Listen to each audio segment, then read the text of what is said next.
Bonjour à tous et bienvenue dans cette nouvelle vidéo. Alors aujourd'hui, je ne vais pas présenter la PlayStation 2 parce que honnêtement, ça sert à quoi de présenter la PlayStation 2? Mais je vais plutôt vous parler de mon expérience personnelle avec la PlayStation 2 déjà et ensuite cette machine que j'ai achetée ici à Taïwan et ses capacités en fait. Donc moi, la PlayStation 2, je l'ai eu en Day One au Virgin Megastore. Parce que cette console en fait est sortie 2 jours après mon anniversaire et en plus en l'an 2000. Donc là il y avait tout quoi. C'était pour mon anniversaire, pour l'an 2000, j'avais juste 18 ans donc c'était la folie. Et je m'étais présenté donc au Virgin Megastore. Et si vous pouvez rechercher sur YouTube, vous verrez un petit peu le merdier que c'était. Alors moi j'étais globalement très très en arrière par rapport à la montagne de PlayStation 2 qui était couverte à l'époque d'une sorte de drap argenté ou je sais plus quoi, enfin je me rappelle plus trop exactement de la couleur. Et puis est venu le moment où les dirigeants n'ont pas pu tenir en fait les gens parce que les gens voulaient tellement avoir cette PlayStation 2 et il y a eu tout un aspect marketing avant, comme quoi en plus les PlayStation 2 il n'y en aurait pas pour tout le monde à Noël, etc. Donc les gens se sont précipités et l'attente était tellement longue que ils n'ont pas pu finir leur speech, ils ont été obligés de baisser le rideau et donc les gens se sont précipités sur ces machines, mais vraiment de manière très très violente, hein. Il y a eu des bastons. Et moi, comme j'étais vraiment assez en arrière par rapport à tous ces gens, parce qu'il y avait des gens qui vraiment faisaient la queue depuis des heures et des heures pour avoir la chance d'avoir une PlayStation. Eh bien moi, ce que je suis allé faire d'abord, c'est que avant que on puisse avoir les consoles, je suis allé dans le rayon accessoires. Je m'étais acheté une manette et j'avais déjà acheté 2 jeux, moi. Et bien avant déjà, et parce que tout le monde attendait les consoles. Et moi, j'étais parti acheter les périphériques. En grosso merdo, j'étais déjà acheté les jeux, une carte mémoire et une manette. Et quand est tombé le rideau, tout le monde s'est précipité. Et puis je sais pas, coup de chance, faut croire.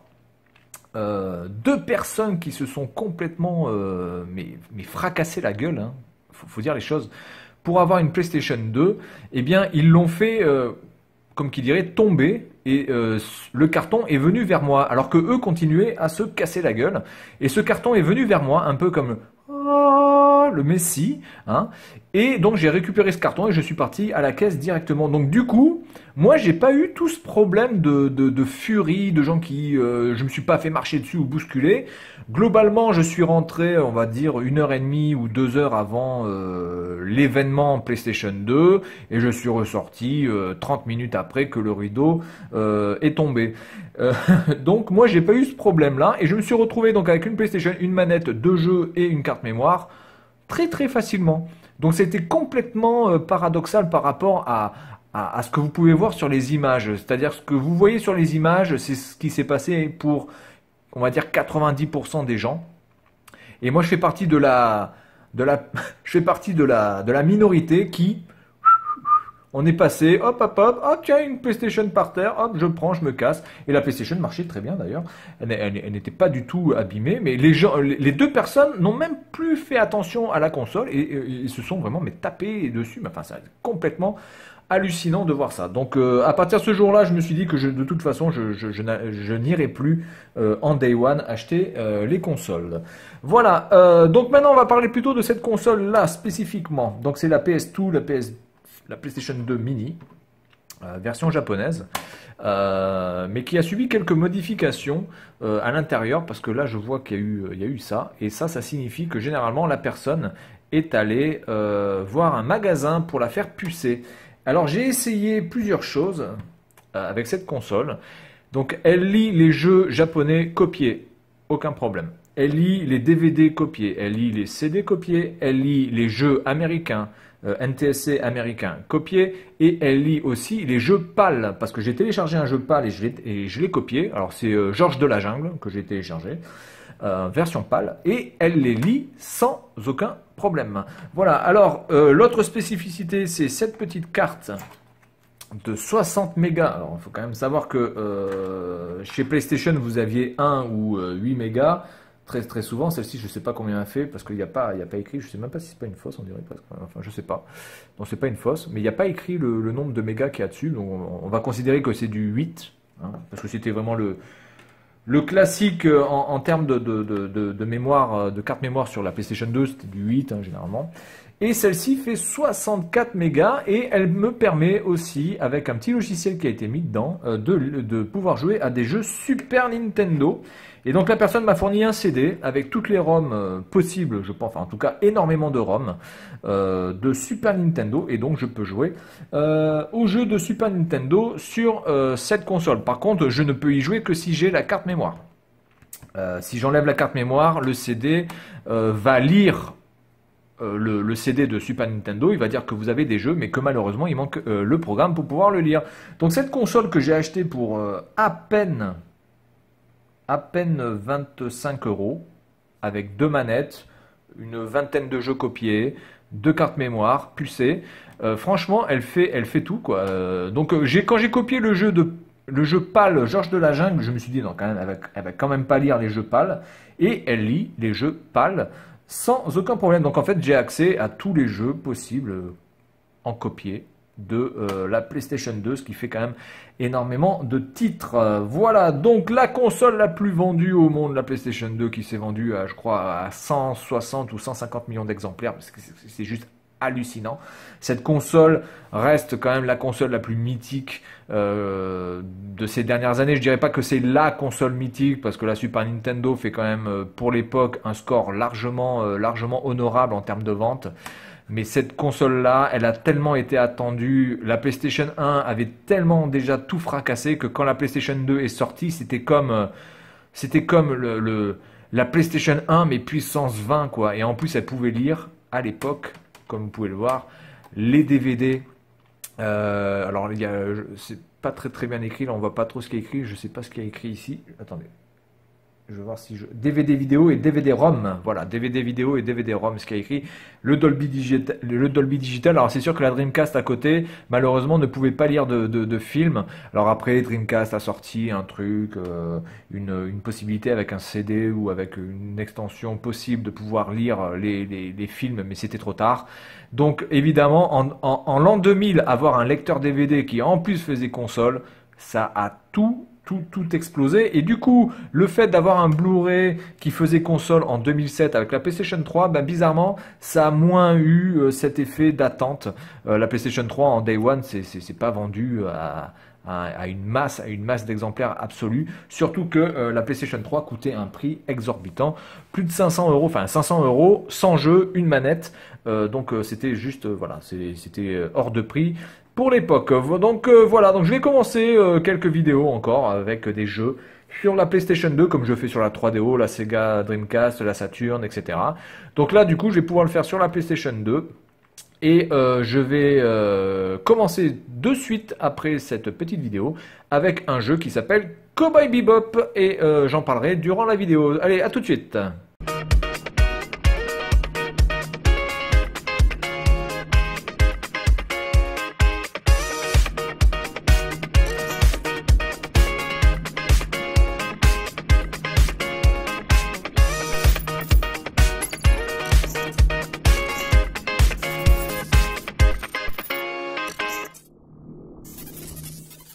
Bonjour à tous et bienvenue dans cette vidéo. Donc après avoir fini, je pense que j'ai fini le tutoriel. J'avais commencé la vidéo et puis bon, je passais un petit peu de temps sur le tutoriel, donc j'ai décidé de couper la vidéo, de passer le tutoriel et donc de commencer un peu plus le jeu. Alors nous avons ici Cowboy Bebop en version japonaise sur PlayStation 2. En cel shading un petit peu, hein, ça ressemble. Il y a un petit peu cet esprit-là au niveau du graphisme. Alors Cowboy Bebop c'est quoi? Bah, écoutez, c'est 3 personnages principaux. Alors il y en a un qui s'appelle Spike, c'est le personnage principal que vous voyez là qui arrive là avec les mains dans les poches, très grand, très sec. Vous avez une fille qui est toujours endettée, qui a toujours des problèmes de fric, je ne me rappelle plus de son nom, je crois qu'elle s'appelle Jay, je crois. Et puis vous avez l'autre personnage, le gros, qui est un ancien des unités spéciales, spéciales et spatiales. Donc Cowboy Bebop c'est quoi? Bah, écoutez, c'est l'histoire de chasseurs de primes. de l'espace. Ils sont là pour aller récupérer des voleurs, des tueurs, des brigands, des voyous, des vils personnages, et donc d'empocher le pognon voilà, de la rançon. Voilà ces deux acolytes qui sont ici. Donc Cowboy Bebop, écoutez, c'est 26 épisodes, 3 saisons.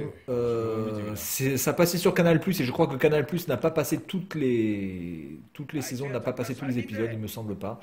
Je vous conseille grandement cet animé, qui n'est pas forcément très très connu, hein. C'est pas la plus connue des animés par rapport à ce que peut être un One Piece ou Naruto, ou évidemment Dragon Ball Z, ou Saint Seiya.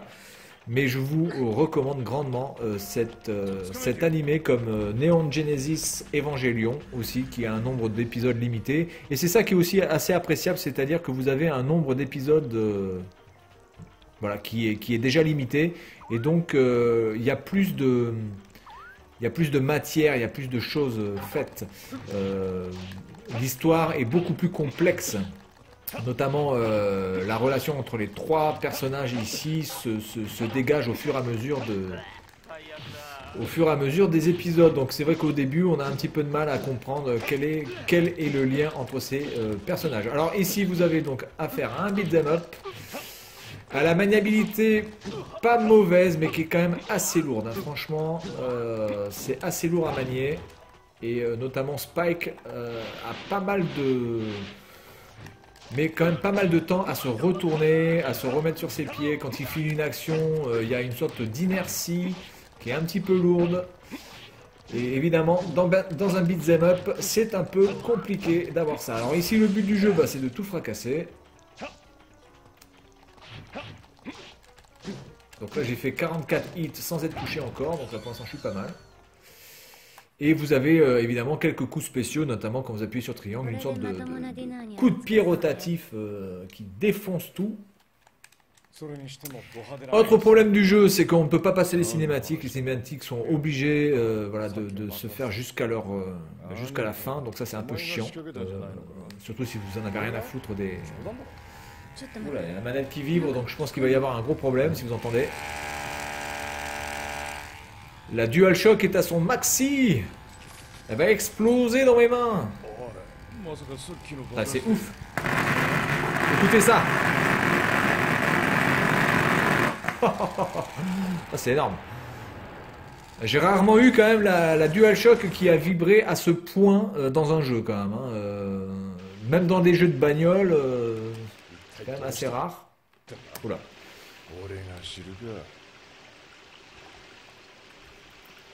Donc voilà, Cowboy Bebop, en plus la bande son de Cowboy Bebop est juste excellente. Franchement, c'est un aspect un petit peu groovy, un petit peu rock, un petit peu blues. C'est vraiment une ambiance particulière, Cowboy Bebop.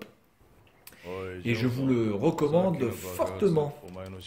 Si vous aimez les histoires un petit peu alambiquées, un petit peu compliquées, les relations entre les personnages qui se dessinent au fur et à mesure, etc. C'est plutôt pas mal. Et surtout, le point d'orgue de cet animé, c'est surtout la fin, que je ne vais pas spoiler évidemment, parce que si je vous la spoil, ça n'a plus de grand intérêt. Mais je peux vous dire que la fin de cet animé, qui se compose donc de 26 épisodes, est vraiment une fin hors du commun. Voilà, enfin en tout cas qui change des fins habituelles.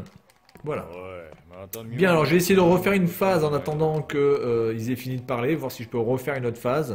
Parce que si la cinématique est trop longue, bah écoutez, on va s'arrêter là. Donc Cowboy Bebop en tout cas sur PlayStation 2.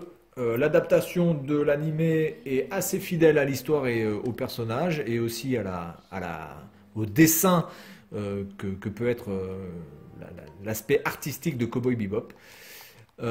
Après, au niveau de la maniabilité, ça se corse un peu plus quand même, parce que pour un beat'em up, on a besoin de fluidité, on a besoin de flexibilité des personnages, on a besoin de pouvoir se mouvoir dans l'espace de façon précise et rapide. Et ce n'est pas vraiment le cas dans ce jeu, c'est un petit peu dommage. Donc écoutez-moi ce son.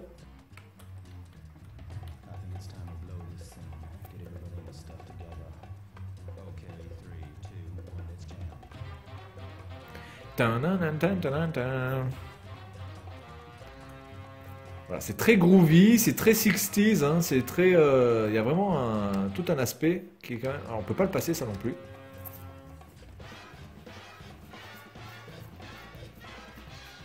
Alors ça fait très rétro au niveau du générique et pourtant ça se passe dans l'espace avec des vaisseaux vraiment très futuristes, tout est futuriste. Donc c'est vraiment le paradoxe entre le monde futuriste et un générique complètement 60s. C'est génial. Moi j'adore ça, j'adore les mélanges un petit peu comme ça, complètement farfelus.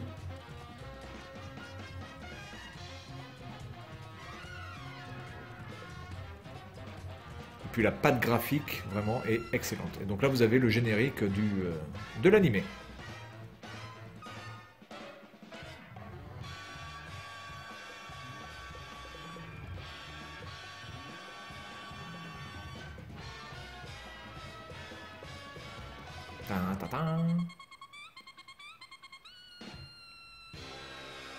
Cowboy Bebop. Excellent. Excellent, excellent. Malheureusement très très très peu connu, ou trop peu connu. Certaines personnes qui peut-être aiment les animés connaissent cet animé, mais il est vraiment trop trop peu connu.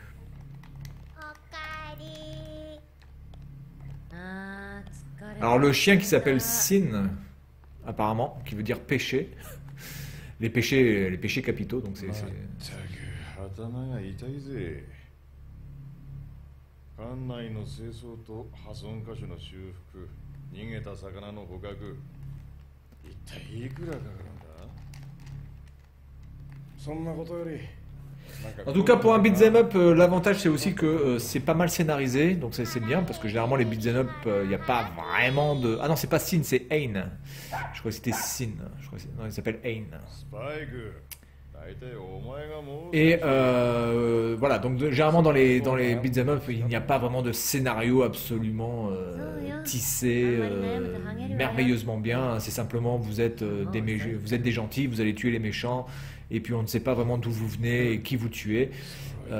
Très souvent dans les beat'em up c'est comme ça. Et dans celui-là, bah, écoutez, ils ont pris un scénario de Cowboy Bebop pour créer une sorte de beat'em up et c'est plutôt réussi, sauf au niveau du gameplay, encore une fois. Et il me semble que les voix aussi sont les voix originales de l'animé. Alors mention spéciale quand même à la version française de Cowboy Bebop parce que toujours critiquer les versions françaises des animés, c'est quand même assez facile. Ça se voit que vous habitez pas en Asie parce que si vous écoutiez un petit peu les versions asiatiques des films ou des animations américaines ou françaises, je peux vous dire que ce serait juste ridicule comment c'est adapté. Hein, donc il n'y a pas que les Français qui font de la merde au niveau des adaptations, je peux vous dire que les Asiatiques aussi, ils en font bien de la merde. Et donc mention spéciale donc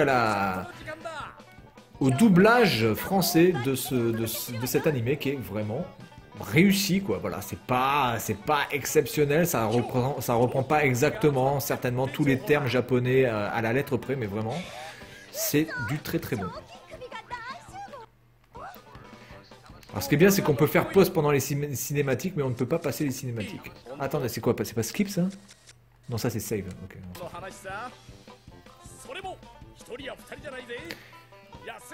Alors ça c'est un type de jeu qui me saoule aussi, vous voyez, c'est par rapport à ça, c'est-à-dire que c'est un beat'em up, donc généralement on veut de l'action, et là tout ce qu'on fait c'est de regarder des vidéos, donc c'est un peu casse-couille.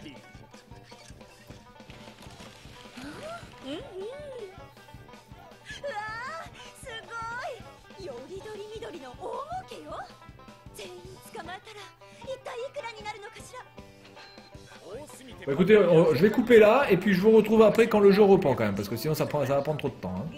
Allez, hop, je coupe et on se revoit tout à l'heure. Bien, donc après 5 ou 6 minutes encore de cinématique, on va quand même réussir à jouer. Eh ben putain. Alors évidemment, vu comme ça, c'est sûr qu'on peut faire des jeux de 3 ou 4 gigas, il n'y a pas de problème si c'est pour remplir totalement de cinématiques. Je veux bien que ça soit scénarisé, hein, évidemment, mais Je veux dire, vous jouez très peu de temps et à chaque fois vous avez des putains de cinématiques qui vous cassent les couilles. Voilà, donc ça c'est le coup spécial. Et il met énormément de temps à se remettre de ce coup spécial. C'est-à-dire que dès que vous avez fait le coup spécial, c'est très difficile de réenchaîner derrière. Alors que quand vous faites les coups normaux, il n'y a pas de souci majeur. Hein. Généralement ça se passe bien.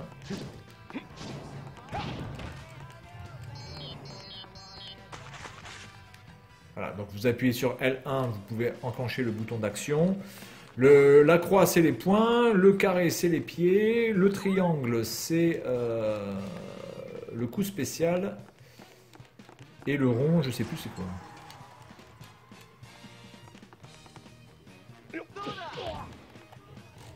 Alors attendez, parce que là, il faut que je me remette avec le flingue. Ah ouais. Alors, en plus, c'est inversé.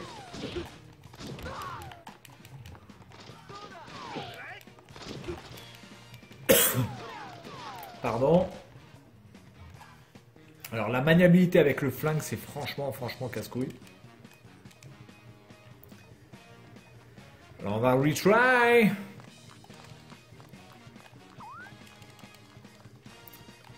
Parce que c'est inversé en fait. Quand vous appuyez sur haut, ça va en bas. Quand vous appuyez sur bas, ça va en haut. Comme si vous aviez un avion. Ah merde, putain. Ça,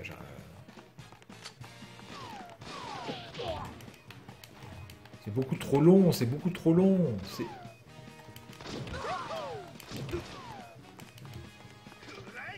C'est beaucoup trop long. Et moi, je déteste la visée inversée. Putain, c'est casse-couille. Là, comment tu veux que j'aille le chercher, lui, là-haut?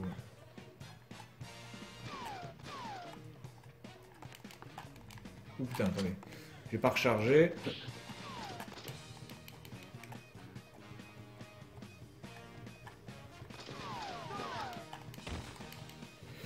Ah ouais, c'est super chaud de pouvoir gérer la...